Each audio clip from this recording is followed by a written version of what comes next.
Shalom, mimi naitwa Jof na maswali mawili hapa. Kuna mtu anauliza kwamba fungu la 10 unatoa kwenye basic salary au unatoa kwenye net salary, lakini pia anauliza kama mkopo sio wa biashara unaweza kuutolea fungu la 10. Fahamu tu ya kwamba tulisema kwamba fungu la 10 kama unachukua mkopo kwa ajili ya biashara, ile biashara ikianza kukupa matokeo unaweza kutoa fungu la 10, ila kama umekopa kwa ajili ya kujenga nyumba, kufanya vitu vingine, unaweza usitoe. Lakini moyo wako ukikutaka kutoa kwenye kile ambacho umekikopa, it's fine. Tukija kwenye swala la basic salary na net salary, hapa pia inategemea na mafundisho na vile ambavyo wewe unaona. Kama ambavyo nimezungumza, swala la kutoa halitazami sana sheria.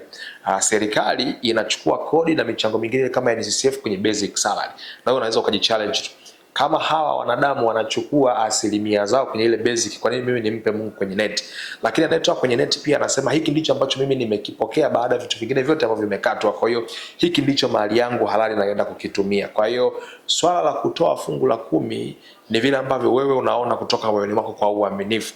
Kama utatoa kwenye basic salary, utoe kwa uaminifu. Kama utatoa kwenye net, kwa maana ya kwamba take home, utoe kwa uaminifu. Kinachotakiwa tu ni wewe utoe kwa uaminifu. Sasa vile ambavyo wewe unampenda Mungu na umefundishwa na unaona cha kufanya, ndio unaweza kufanya. Unaweza ukafanya kwenye basic salary au ukafanya kwenye net salary, kwa sababu hapa watu wanachanganyana. Lakini mimi ningekushauri kama unaweza kufanya, ungefanya kwenye basic salary, kwa sababu ile ndiyo fedha halali yote ambayo wewe unahesabiwa unaipokea, japokuwa ina makato. Kwa sababu hii fedha ambayo inakatwa, kwa mfano kama hii michango ya NSSF, baadaye utarudishiwa ile fedha. Kwa hiyo mwenyewe unaweza kuona. Biblia inasema mjaribuni Mungu muone kama hatafungua madirisha ya mbinguni. Usitoe kwa sababu ya sheria. Kama vile ambavyo tunasema hii mambo yalikuwa ni kwenye Agano la Kale. Usiweke mambo ya Agano la Kale na Agano Jipya. Kwenye Agano Jipya Yesu alifundisha sana kwa habari ya mtu kutoa kwa moyo. Kwa hiyo fanya kwa moyo. Kama unatoa kwa uaminifu, toa kwa uaminifu, toa kwa moyo wako wa kupenda, ukijua kama unachokifanya ni kwa ajili ya Mungu, na Mungu atakuwa mwaminifu kwenye vile ambavyo unafanya.